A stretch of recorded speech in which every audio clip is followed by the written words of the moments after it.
all sorts of crazy because I have my eyebrows halfway done and my eyes halfway done. This is just my routine, but let's get into this foundation for oily skin. Now, I only reviewed 2 foundations for the best foundations for dry skin because I forgot that I had already filmed a Beauty Creations foundation review. So that would have been the 3rd one. So if you guys are interested and you have dry skin and you want to see what the next one was that I was going to review, then go ahead and watch that video. I reviewed that foundation along with the banana powder, and honestly, you guys have to watch it. It's like seriously so good. So we're gonna move on to the best foundations for oily skin because like I mentioned in my previous videos, I normally have dry skin, but then it's weird. As the weather changes, I develop combo skin, and then when it gets hot, I go into full-blown oily skin. So right now I'm in that transition where I'm having like my oils peek through. So I've been using a little bit more matte foundations lately. I swear my skin changes like on a day-to-day basis. So, and I can really tell like when I wake up, I know how my skin feels if it's gonna be oily. So we're in a little bit of an oily phase. So we're gonna switch over to the best foundations for oily skin. So I have right here the Maybelline Fit Me Matte Plus Poreless Foundation. Now I have 2 colors right here because I've honestly had these for a while, and this was when my skin was more tan. Obviously, this is when I'm more pale. I'm a little pale right now, as you can see. But I have the website here right. I swear I could never talk in my videos. I have the website up on my phone right now. And what's really cool is you can do the try on filter. So I guess that you can put it up to your face and it can help you choose your shade range. There's a huge shade range, which is really good to see the inclusivity. And it's only $7.99. You can find this at Rite Aid. I want to say Walgreens, definitely Target, definitely Ulta. It's just like a really good foundation. This is also Gabriel Zamora, if you follow him, one of his favorite matte foundations because he has very oily skin. So we're gonna go ahead and get on into this. Now the description on the site says want the perfect foundation fit. It's all about matching skin tone and texture. It's a mattifying liquid formula ideal for normal to oily skin.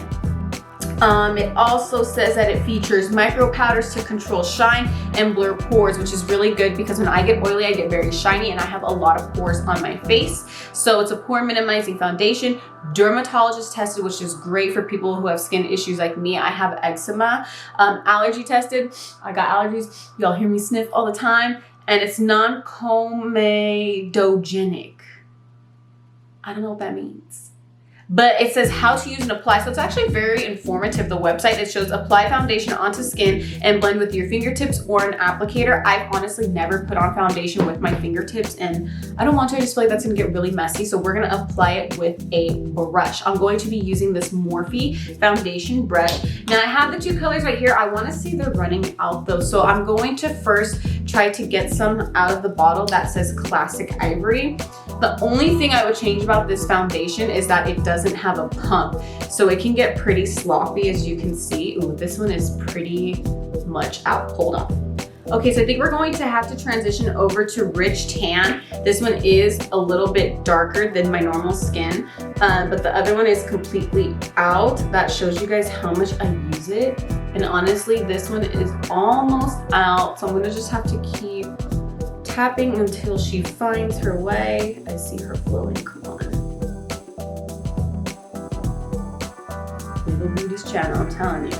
This is what happens. Oh, she's coming up. She's going. But yes, this is what sucks because if you don't have a pump, you're gonna be wasting your time like this, like me. But I would say that keep your foundation tilted upside down if you are running out. That way you don't have the burden of having to tap it down like this. And I'm gonna just dip my brush in there, just kind of glob it. I'm gonna turn it upside down on the cap.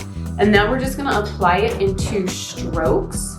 So you guys can see, like, it kind of matches me right now. It is a little bit darker.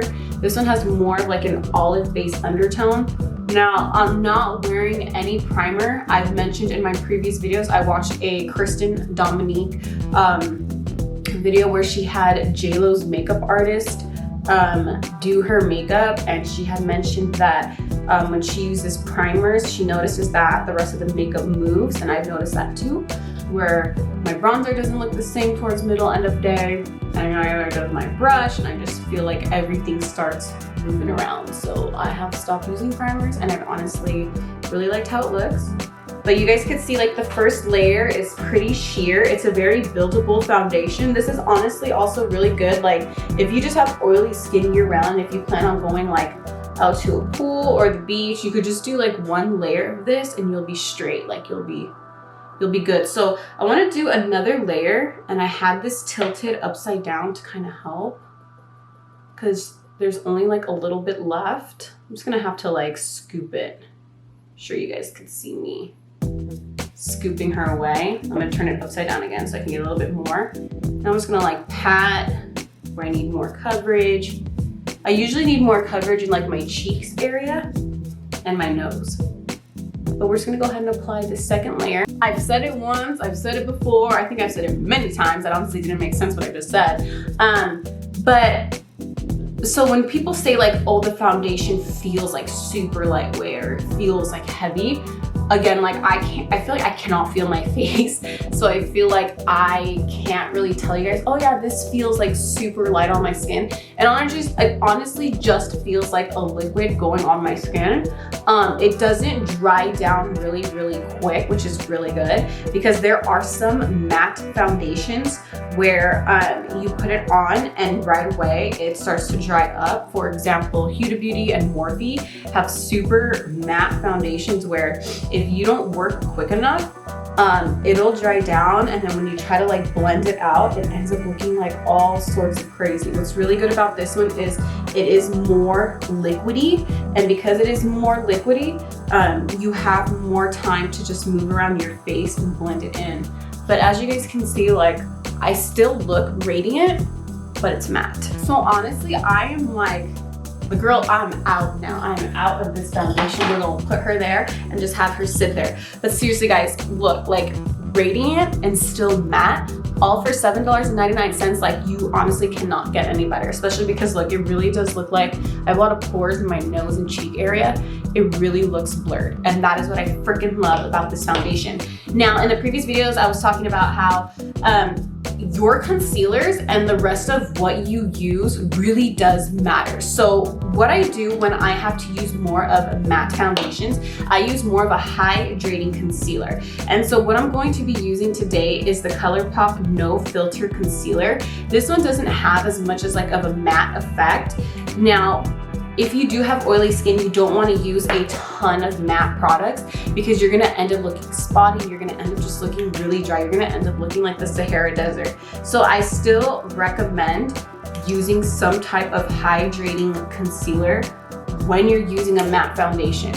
Or else, again, you're going to end up looking like super dry. I've made that mistake where like I've used everything matte and I seriously just end up looking like super like dry, and like my makeup looked like it was like ripping apart on my face. So you definitely want to use a hydrating concealer, and this concealer is super cheap. It's really good. I highly recommend it. Again, it's from ColourPop. I used mine in the color Light 14. Like you can see, this is more of like a beige look that I'm going for. Sometimes I do more of like a white colored concealer, but I kind of just wanted to go something more skin-like.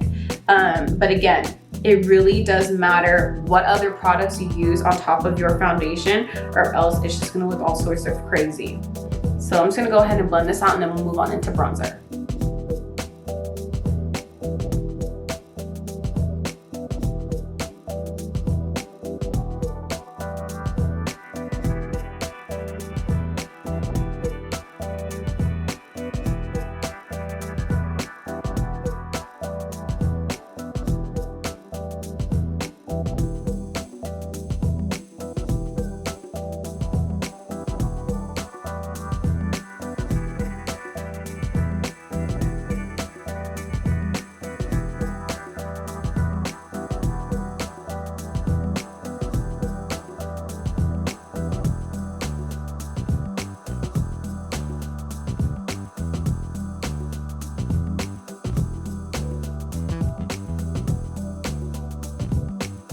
So as you can see, the concealer blended out, I like to say like butter. It literally blends out like butter because you're mixing matte with more of a hydrating concealer, and then that way you don't look like super dry, you don't look like the Sahara Desert underneath your eyes and on your forehead. Now, I know I've said that you have to be very careful with which products you use after your foundation, because your foundation truly is your base. They can really determine how your full look comes out. It can make your looks look patchy. It can make it look like crazy. It can make it look weird. It can make some products look spotty. Now, when you're using a matte foundation, again, you don't want to use a matte concealer and then a bunch of matte bronzers and matte everything and matte, or else you're gonna look too damn dry.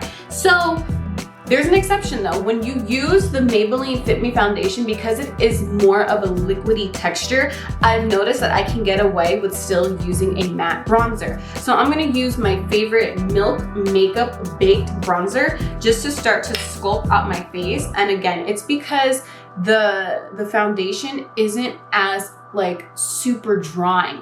Like, it's more of a liquid. It still gives you that, like, you know, glossy finish, but at the same time matte. It's kind of like weird how that foundation's texture is. Like, you would expect a matte foundation should just be like so matte, but honestly, you can use a matte cream bronzer on top of this foundation and things will not look patchy. They will not look weird. They will not look like, oh my God, what happened to, you know, the texture on her skin. It still looks really well. So I'm just gonna finish sculpting out my face, blend this in, and then you guys will see how you blend it like butter.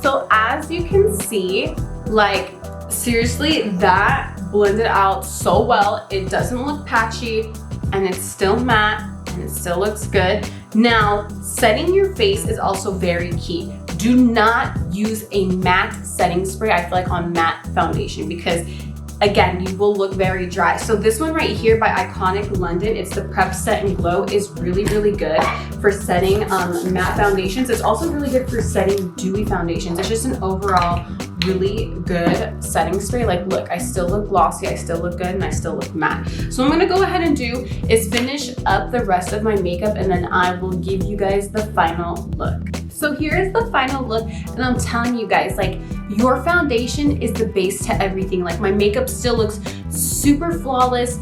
Everything is blended, nothing looks patchy, because sometimes matte foundations do tend to make your other products look patchy, but it really is the combination of your bronzers, of your concealers, and it just brings everything together. So again, when you're using a matte foundation, try to use a hydrating concealer. Sometimes you can get away with a matte bronzer, but if you like this look and you like this review on the Maybelline Fit Me Foundation Matte Poreless one, then go ahead and give this video a big thumbs up. Make sure you subscribe. Also, please make sure you stay home, because the longer we stay home, the more we can get back to normal and go out and shop for makeup. Like, I seriously just miss going to Marshalls and Ulta just to see what makeup was there. But anyways, also don't forget to click the bell so you get notified of my next upload. And also, please make sure that during this time you spread peace, love, and happiness. I will see you all in my next video.